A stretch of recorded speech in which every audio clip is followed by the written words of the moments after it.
Hello everyone. Today we talk about how to fix the app of Ludo King. Here we go to settings.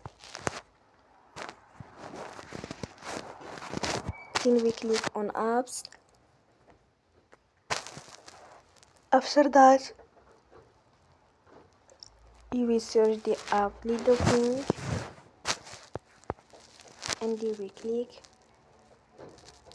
You will on for stop. After that, you will go to storage. Then we click on the clear page. You will go to Play Store and they will update you app.